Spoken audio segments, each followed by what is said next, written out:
Hey everyone, welcome to my YouTube channel. आज हम लोग सीजी सेट के लिए पॉलिटिकल थ्योरी स्टार्ट करने वाले हैं, जिसमें हमारा जो फर्स्ट टॉपिक है वो लिबर्टी है। ठीक है, तो सबसे हम लोग लिबर्टी का मीनिंग देख लेते हैं। लिबर्टी ये जो है वो लैटिन भाषा की लिबर से बना हुआ है, जिसका अर्थ होता है प्रतिबंधों का अभाव, एब्सेंस ऑफ रेस्ट्रिक्शंस। इसे हम लोग दो रूप में देखते हैं, पहला स्टेट एक कंडीशन के रूप में और सेकंड है क्वालिटी के रूप में। अंग्रेजी में स्थिति व्यक्त करने के लिए अंग्रेजी में लिबर्टी शब्द का प्रयोग करते हैं, और गुण क्या है, गुण व्यक्त करने के लिए फ्रीडम शब्द का प्रयोग करते हैं।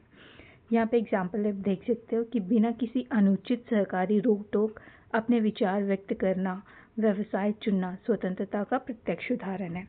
अगर कोई इंसान अपना विचार व्यक्त करना चाहता है, वो अपने हिसाब से कोई बिजनेस करना चाहता है, तो उसमें अगर सरकार रोक टोक नहीं कर रही है, दैट मीन्स वो जो है वो प्रत्यक्ष डायरेक्ट लिबर्टी का एक एग्जाम्पल हो जाएगा। इसके बाद हम इसका डायमेंशंस देख लेते हैं।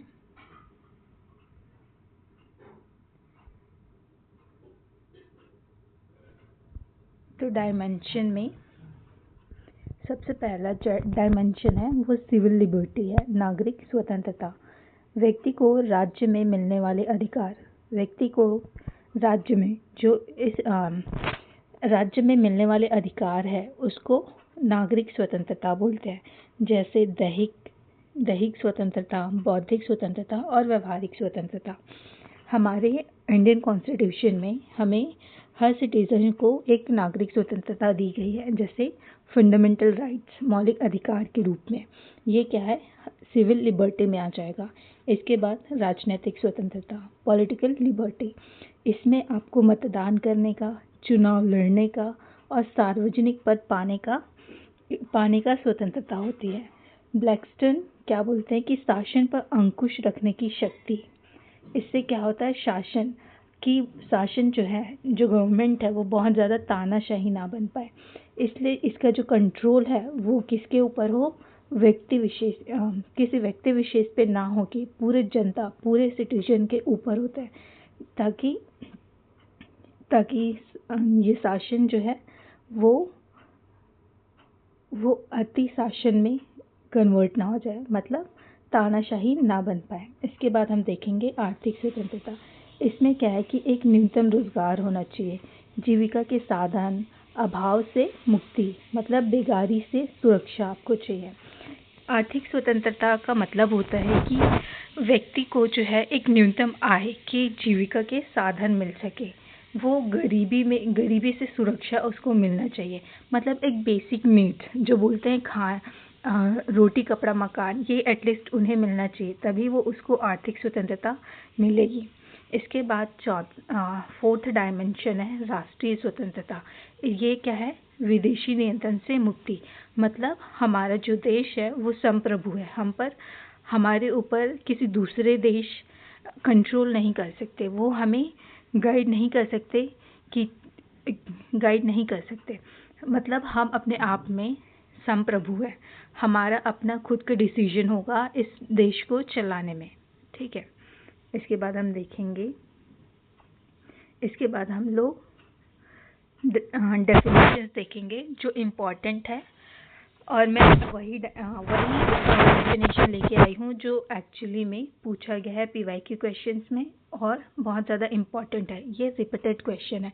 जैसे सीले का जो है, ये सीले का डेफिनेशन है फॉर लिबर्टी कि स्वतंत्रता जो है वो अति शासन का विलोम है। Liberty is the opposite of over governance. जैसे कि मैंने कहा था कि अति शासन क्या होता है, अति शासन मतलब कि गवर्नमेंट जो है हमारे हर एक कंडीशन, मतलब हमारे हर एक क्षेत्र में कंट्रोल करने की कोशिश करते हैं, वो हमारे विचार को कंट्रोल करने की कोशिश करते हैं, वो हमारे मतलब हर एक चीज़ को, अगर हम व्यवसाय करना चाहते हैं, हमारे जितने भी अधिकार है, सामाजिक हो गया, आर्थिक हो गया, राजनीतिक हो गया, और इससे भी इम्पोर्टेंट हमारे सिविल राइट्स, राइट। तो ये सब को जो है गवर्नमेंट जो है अति रूप से शासन करने की कोशिश करता है, तानाशाही बनने की कोशिश करते हैं। तो इसके अपोजिट में क्या आया है? लिबर्टी आया है, स्वतंत्रता आया है कि सिटीजन्स को ये राइट होगा कि वो अगर गवर्नमेंट बहुत ज़्यादा अति शासन करने की कोशिश करते हैं तो वो क्या करेंगे, वो उन्हें उनके पद से हटा भी सकते हैं ताकि वो तानाशाही ना बन सके। इसीलिए इंडियन कॉन्स्टिट्यूशन में भी जो प्रियम्बल है उसमें शक्ति का स्रोत किसको माना गया है? जनता को माना गया है। We the people of India, हमें पीपल को क्या माना गया है? असली शक्ति का सोर्स माना है, ताकि गवर्नमेंट जो है वो अतिशासन ना कर पाए, हमारे ऊपर ओवर कंट्रोल ना कर पाए। तो ये सीली का जो डेफिनेशन है वो बहुत ज़्यादा इम्पॉर्टेंट है। ओके, इसके बाद हम रॉबर्ट किलग्रिस्ट ये क्या बोल रहे हैं कि स्वतंत्रता को लेकर प्रत्येक व्यक्ति की अपनी अस्पष्ट धारणा होती है। दैट मीन्स लिबर्टी जो है वो हर एक इंसान के लिए अलग अलग हो सकती है। अगर आप प्रिविलेज क्लास से हो और एक दूसरा तबका वो होता है जो निचले क्लास में होते हैं, जो रूरल क्लास में होते हैं, जैसे हम दलित्स को देख सकते हैं या फिर आदिवासी को देख सकते हैं, या गांव के हर वो लोग जो रिमोट एरियाज़ में रहते हैं, राइट। तो वो सब लोग जिनको बेसिक नीड्स भी प्राप्त नहीं हो पा रही है, उसे सिंपल रोटी कपड़ा मकान भी नहीं प्राप्त हो रहा है, उन्हें न्यूनतम आय भी नहीं मिल रही है, और राजनीतिक अधिकार है उसको तो आप छोड़ ही दो, क्योंकि जब तक व्यक्ति आर्थिक रूप से सक्षम नहीं है तो वो कभी भी अपने जो स्वतंत्रता का अधिकार है उसे यूज़ नहीं कर पाएगा। तो यहाँ पे क्या बोल रहे हैं कि स्वतंत्रता को लेकर प्रत्येक व्यक्ति की अस्पष्ट धारणा है। तो जैसे कि मैंने कहा, जो रूरल व्यक्ति है जिसके पास बेसिक नीड्स भी नहीं है, तो मे बी उसके लिए वो बेसिक नीड्स प्राप्त करना ही स्वतंत्रता हो सकता है। लेकिन जो प्रिविलेज क्लास के लोग हैं जिसके पास सब कुछ है, तो उसके लिए शांति प्राप्त करना ही स्वतंत्रता हो सकता है, राइट।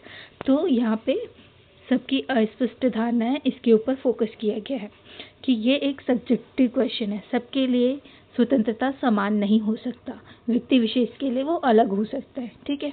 इसके बाद हम GDH कोल को देखते हैं। ये क्या बोल रहे हैं कि लिबर्टी व्यक्ति को अपने व्यक्तित्व की बाहरी बाधाओं के बिना अभिव्यक्ति की स्वतंत्रता देता है। तो बाहरी बाधा क्या हो सकती है? आप चाहते हो कि गवर्नमेंट के पॉलिसीज़ के ऊपर आप कुछ कहे, अगर गवर्नमेंट रॉन्ग पॉलिसी बना रही है तो आप उस पर क्रिटिक बनते हो और इसकी आपको पूरी सुरक्षा दी जाती है, आपको गारंटी मिली होती है। तो आप क्या है, आप पूरी तरीके से, आप पूर्ण रूप से इसे क्या कर पाओगे, इस लिबर्टी को आप एक्सेस कर पाओगे। लेकिन अगर गवर्नमेंट आपको उसकी क्रिटिक करने पर भी अगर आपको जेल करती है या फिर कुछ भी ऐसा काम करती है जो आपकी freedom of speech, freedom of जो एक्सप्रेशन है उसको दबाती है, तो आप यहाँ पे आपको यहाँ पे लिबर्टी नहीं मिल पाएगी। तो क्या बोल रहे हैं कि व्यक्ति की बाहरी बाधाओं के बिना अभिव्यक्ति की स्वतंत्रता, तो बाहरी बाधा नहीं होना चाहिए और व्यक्ति अपने विवेक के अनुसार जो भी अभिव्यक्ति करता है वो हो जाएगा, ठीक है। तो ये GDH कोल ने कहा है। इसके बाद मैकिन की बात करते हैं कि स्वतंत्रता क्या है, वो सभी प्रतिबंधों का अभाव नहीं बल्कि अतार्किक प्रतिबंधों का अभाव है। तो अतार्किक क्या हो जाएगा, जैसे कि मैंने एक एग्जांपल दिया था कि हेलमेट, अगर गवर्नमेंट बोल रही है कि आपको हेलमेट पहनना है, तो ये क्या है, एक रीजनेबल है, एक रीजनेबल है, ठीक है। ये रीजनेबल रेस्ट्रेंट है, प्रतिबंध है। तो इससे आपकी स्वतंत्रता का हनन नहीं होगा। लेकिन अगर गवर्नमेंट आपको बोलती है कि आपको सेम तरीके के धर्म को अपनाना है, तो वो क्या हो जाएगा, अतार्किक हो जाएगा। जैसे हमारे समाज में, इंडियन सोसाइटी में पहले क्या होता था, सती प्रथा होता था, बाल विवाह होता था। तो ये क्या है, अतार्किक प्रतिबंध है।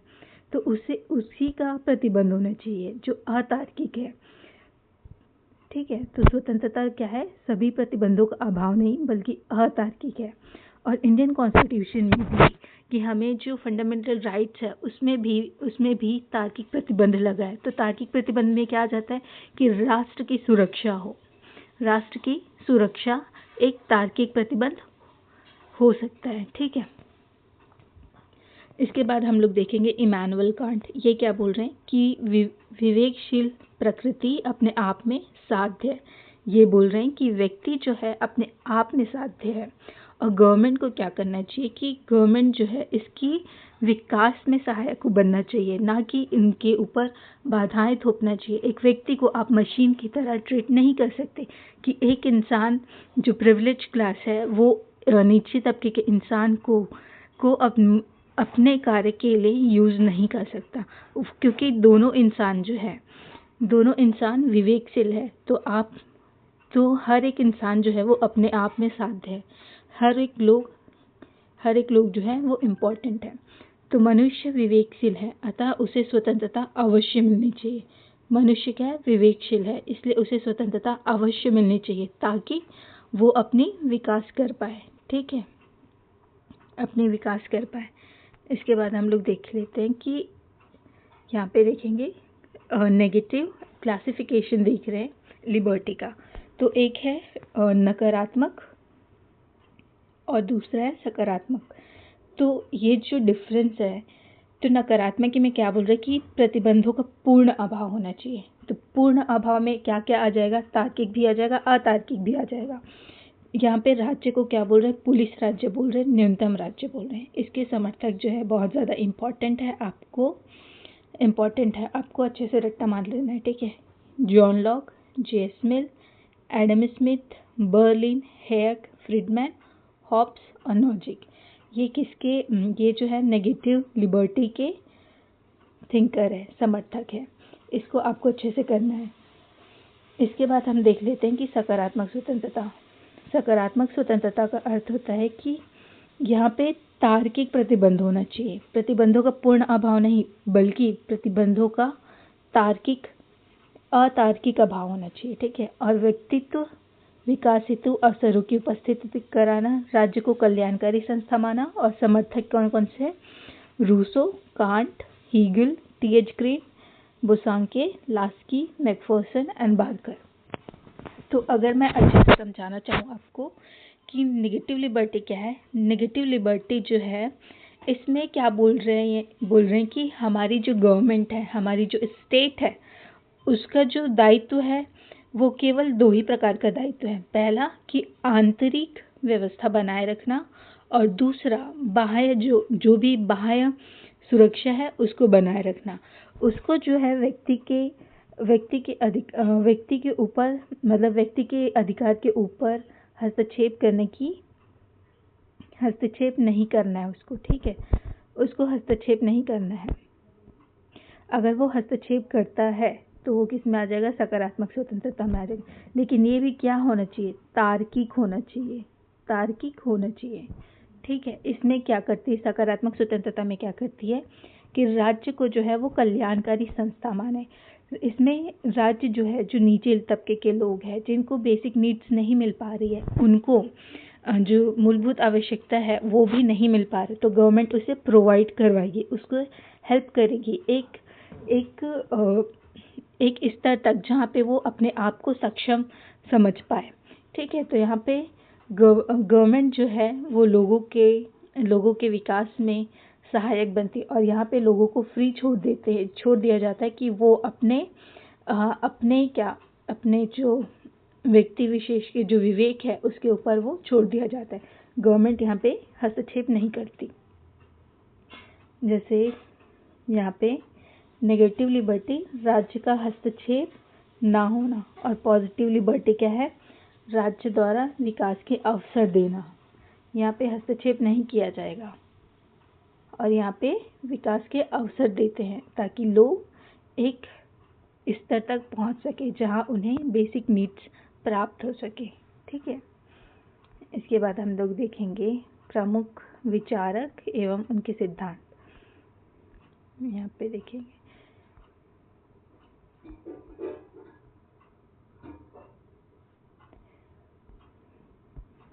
यहाँ पे जॉन लॉक जो है वो उदारवाद के जनक है। ये क्या बोलते हैं कि जीवन, स्वतंत्रता और संपत्ति ये प्राकृतिक अधिकार है और ये हर इंसान को प्राप्त होता है। इनकी कोट है, जहाँ कानून नहीं वहाँ स्वतंत्रता नहीं होती।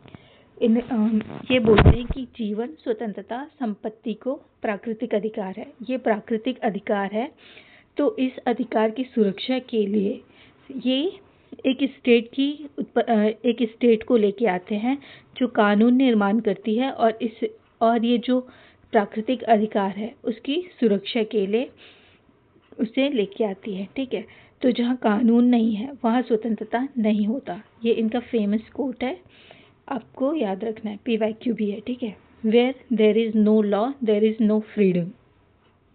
इसके बाद जो है जेस मिल, इनका एसे ऑन लिबर्टी 1859, ये बुक इम्पॉर्टेंट है। इन्होंने स्वतंत्रता को दो भागों में बांटा, एक स्व संबंधी और एक अन्य संबंधी।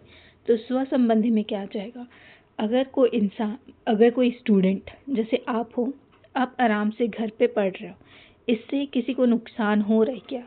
आप शांति से अगर पढ़ाई कर रहे हो तो इससे किसी को नुकसान हो सकता है क्या? नहीं हो रहा है ना। दैट मीन्स ये स्व संबंधी है। और अन्य संबंधी क्या हो जाता है?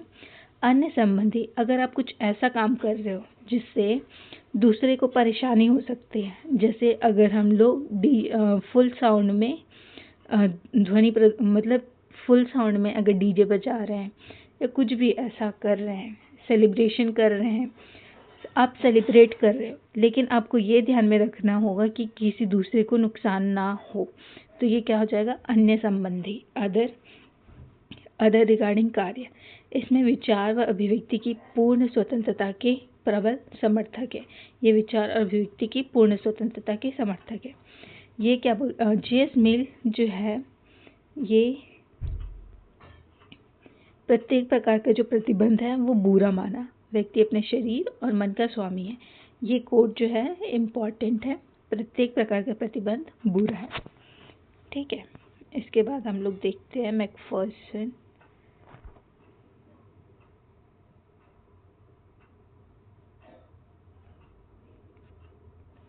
मैकफर्सन क्या बोल रहे हैं?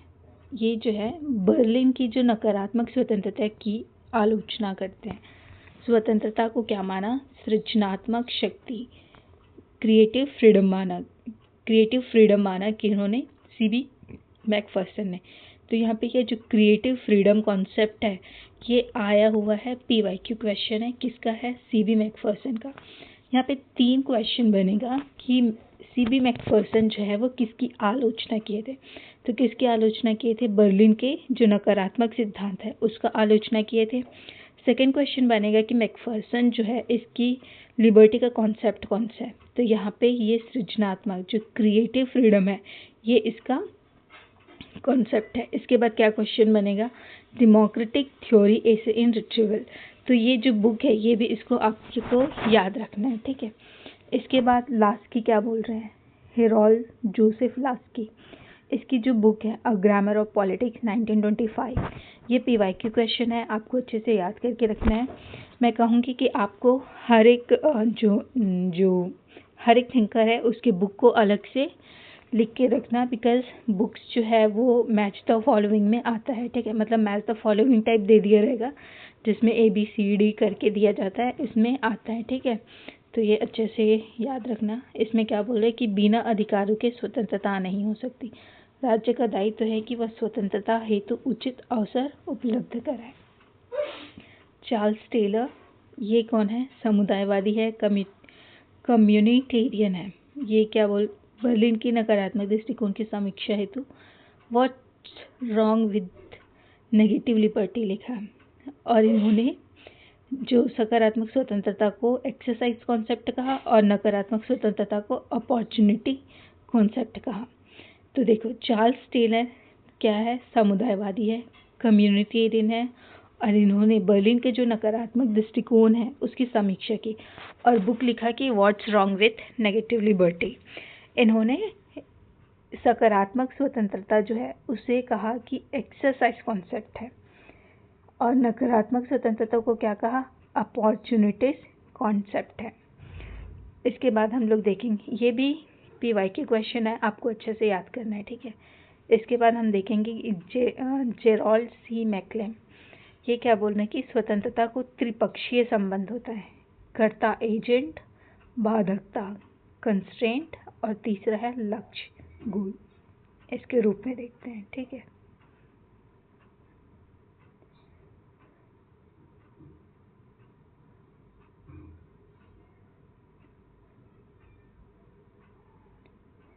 इसके बाद हम आइजियर बर्लिन का कॉन्सेप्ट देखते हैं। ये बहुत ज़्यादा इम्पॉर्टेंट कॉन्सेप्ट है। ये बार बार क्वेश्चन में आता है, PYQ क्वेश्चन है, और बार बार UGC नेट में भी आता है। तो ये बहुत ज़्यादा पॉसिबिलिटी है कि ये CG सेट में भी आ जाए। तो सबसे इम्पॉर्टेंट इसका जो बुक है, 2 कॉन्सेप्ट्स ऑफ ट्रीटी 1958, ये बहुत ज़्यादा इम्पॉर्टेंट है, आपको अच्छे से याद रखना कि इसका आइजियर बर्लिन। इसके बाद इन्होंने स्वतंत्रता की 2 अवधारणाएं बताई। क्या? नेगेटिव लिबर्टी, इसमें राज्य का कार्य केवल व्यक्ति की अधिकारों की रक्षा करना है, ठीक है। और दूसरा क्या है? सकारात्मक स्वतंत्रता।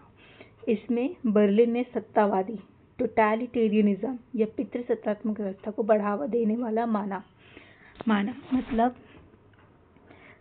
जो नेगेटिव लिबर्टी है उसमें वो क्या बोल रहे हैं कि राज्य का कार्य जो है केवल व्यक्ति की रक्षा करना है, केवल व्यक्ति के अधिकारों की रक्षा करना है, और व्यक्ति के जो विकास है उसमें कोई भी किसी भी प्रकार का हस्तक्षेप या बाधा नहीं डालना है। और सकारात्मक लिबर्टी को उन्होंने किस तरीके से देखा? सत्तावादी तरीके से देखा, क्योंकि गवर्नमेंट जो है वो हर प्रकार से व्यक्ति के हर प्रकार के विकास के क्षेत्र वहाँ पे हस्तक्षेप करने लग जाती है, इसलिए इसे सत्तावादी कहा। इसकी अन्य बुक क्या है? Karl Marx, his life and environment, 4 essays on liberty, and उसके बाद फ्रीडम एंड इट्स बिट्रेयल। तो इसमें जो है 4 एसेस ऑफ लिबर्टी इंपॉर्टेंट है, और ये कार्ल मार्क्स वाला इंपॉर्टेंट है, ठीक है। ये वाला उतना ज़्यादा नहीं है, तो इसको आपको अच्छे से याद रखना है। आइजियर बर्लिन की कॉन्सेप्ट कि 2 कॉन्सेप्ट ऑफ लिबर्टी किसने दिया है? तो ये कौन है? आइजियर बर्लिन है। उसके बाद नकारात्मक स्वतंत्रता का उन्होंने समर्थन किया, और सकारात्मक स्वतंत्रता को क्या कहा? टोटलिटेरियनिज्म कहा, सत्तावादी कहा। और ये इन्होंने कार्ल मार्क्स के ऊपर एक बुक लिखी है, और इनका और कौन सा बुक है? 4 एसेस ऑन लिबर्टी। ये सब जो है मैच द फॉलोइंग PYQs में आता है, आपको अच्छे से करना है, ठीक है। इसके बाद हम नियो लिबरल थिंकर को देखेंगे। इसमें नियो लिबरल थिंकर, नव उदारवादी विचारक, इसमें कौन है? हेयक आते हैं। ये क्या बोल रहे हैं कि स्वतंत्रता को व्यक्तिगत स्वतंत्रता का अभाव माना, स्वतंत्रता को व्यक्तिगत स्वतंत्रता माना, स्वतंत्रता को व्यक्तिगत स्वतंत्रता। द पुस्तक, इसकी बुक है the constitution of liberty, important है। लॉ, लेजिस्लेशन एंड लिबर्टी, ये भी इम्पॉर्टेंट है, आपको डेट भी याद रखना है। The constitution of liberty 1960, law, legislation and liberty 1973 में। स्वतंत्रता क्या है? व्यक्तिगत स्वतंत्रता है। इसके बाद मिल्टन फ्रीडमैन, ये भी बहुत ज़्यादा इम्पॉर्टेंट है। पूंजीवादी व्यवस्था में राजनीतिक स्वतंत्रता संभव है। तो ये नव उदारवादी है, मतलब उदारवादी मतलब जो कैपिटलिज्म को मानते हैं, जो पूंजीवादी को मानते हैं। तो ये इन्होंने बुक लिखा है कि कैपिटलिज्म एंड फ्रीडम। तो मिल्टन फ्रीडमैन जो है कैपिटलिज्म एंड फ्रीडम की बात की, ये नियो लिबरल है, तो ऑब्वियसली पूंजीवादी व्यवस्था की ये बात करेंगे। और इन्होंने कहा कि पूंजीवादी व्यवस्था में ही स्वतंत्रता जो है वो संभव है, और इनकी बुक है कैपिटलिज्म एंड फ्रीडम 1962। इसके बाद रॉबर्ट नॉजिक, मोस्ट इम्पॉर्टेंट, ये मिनिमल स्टेट, न्यूनतम राज्य का समर्थन किया, और इनकी बुक है अनार्की, स्टेट एंड यूटोपिया 1974। आपको याद रखना है, ठीक है। इसके बाद हम लोग आ जाते हैं मार्क्सवादी एंड कंटेम्पररी व्यूज।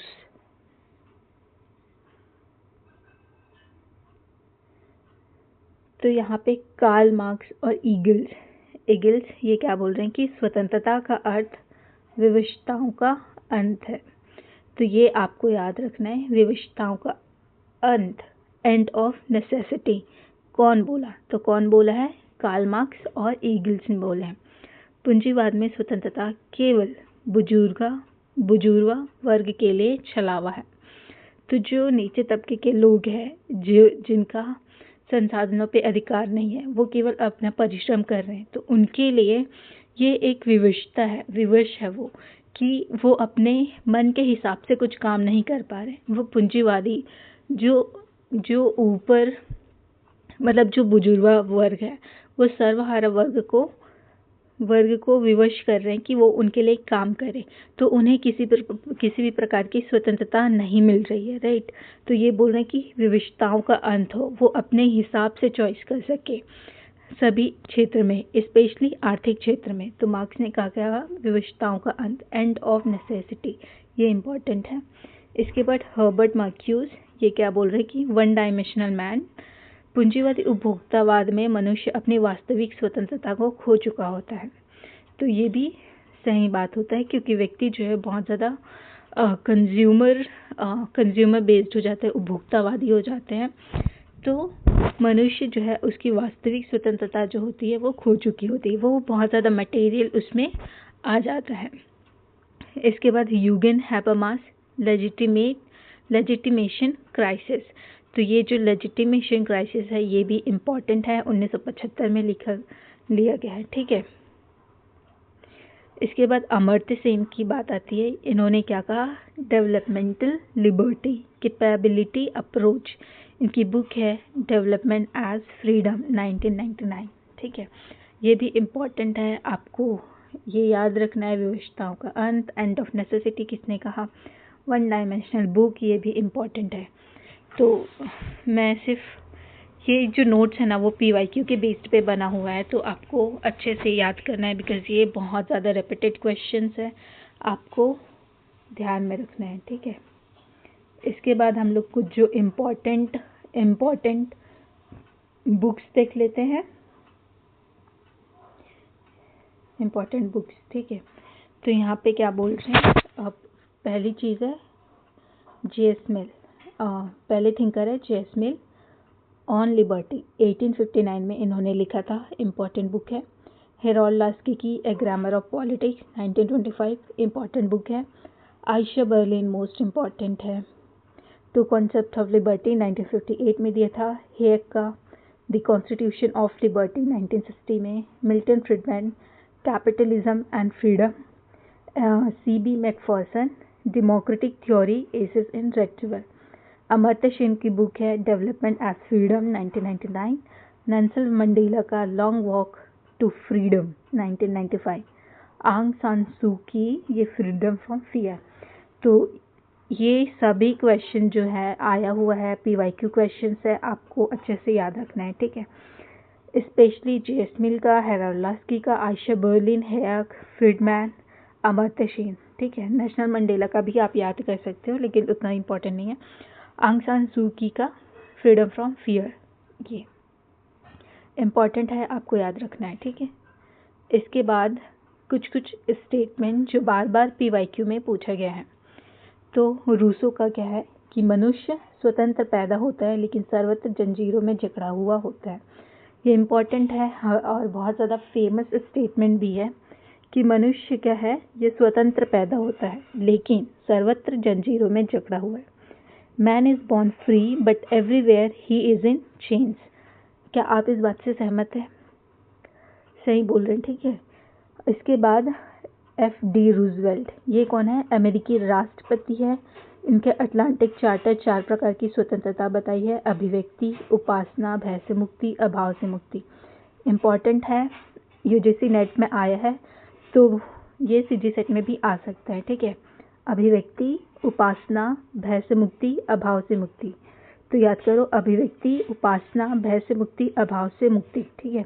ये किसका है, F.D. रूजवेल्ट का अटलांटिक चार्टर में जो 4 प्रकार की स्वतंत्रता बताई है, उसमें अभिव्यक्ति, उपासना, भय से मुक्ति और अभाव से मुक्ति ये बताया गया है। इसके बाद अगर आप छत्तीसगढ़ से हो और पत्रिका पढ़ते हो, तो ये वाला जो कोट है, मैं आपके विचारों से असहमत हो सकता हूँ लेकिन मरते दम तक अपने आपके अभिव्यक्ति के अधिकार की रक्षा करूँगा, ये आपको पत्रिका के जो उसमें है, पत्रिका न्यूज़पेपर के उसमें दिखता है, ठीक है। तो ये वाला आई होप इसको आप समझ पाए कि मैं आपके विचारों से असहमत हूँ लेकिन मरते दम तक आपकी अभिव्यक्ति के अधिकार की रक्षा करूँगा। तो इसमें क्या बोल रहे हैं कि हर व्यक्ति को अभिव्यक्ति के अधिकार की रक्षा है। आप इसलिए उसका विरोध नहीं कर सकते कि आप उसके बात से असहमत हो, है ना। जैसे जब फ्रीडम फाइटर जब हमारे गांधी जी थे, नेहरू थे, तो उस टाइम भी कई लोग जो है विरोधी वो रखते थे, जैसे टैगोर हो गए, रविंद्रनाथ टैगोर और गांधी जी, और इसी तरह डॉक्टर अम्बेडकर भी। तो ये जो सभी लोग थे, हमारे फ्रीडम फाइटर्स थे, ये जो है सभी के अलग अलग विचार थे, लेकिन फिर भी ये हर सभी के विचारों का, सभी के विचार के अभिव्यक्ति के जो अधिकार है उसकी रक्षा करते थे, ठीक है। जो आज के हमारे जो हमारे अभी इंडिया का जो माहौल है, राजनीतिक माहौल, उसमें अभी थोड़ा सा इस पे विरोधी दिखता है। इसके बाद हम देखेंगे कैरल पैटमैन में देखेंगे, एक कौन है, महिलावादी है। तो ये पितृसत्तात्मक राज्य का विरोध करेंगी और महिलाओं की वास्तविक स्वतंत्रता को रोकता है। कौन? पितृसत्तात्मक राज्य। कैरल पैटमैन फेमिनिस्ट थिंकर है, तो आपको यहाँ पे याद रखना है। इसके बाद आपके लिए क्वेश्चन है, प्लीज डू सॉल्व। क्वेश्चन है, निम्नलिखित में से किसने स्वतंत्रता को त्रिपक्षीय ट्रायडिक रिलेशन के रूप में व्यक्त किया, जिसमें एजेंट, कंस्ट्रेंट और गोल आता है। आंसर है जेरोल्ड सी मैकले। आपको याद रखना है, ठीक है। तो आज के लिए बस इतना ही। अगर आपको वीडियो पसंद आया हो तो please do like, share and subscribe to my channel. हम लोग इसको एग्ज़ाम से पहले तक कवर करने की कोशिश करेंगे, ठीक है। Thank you.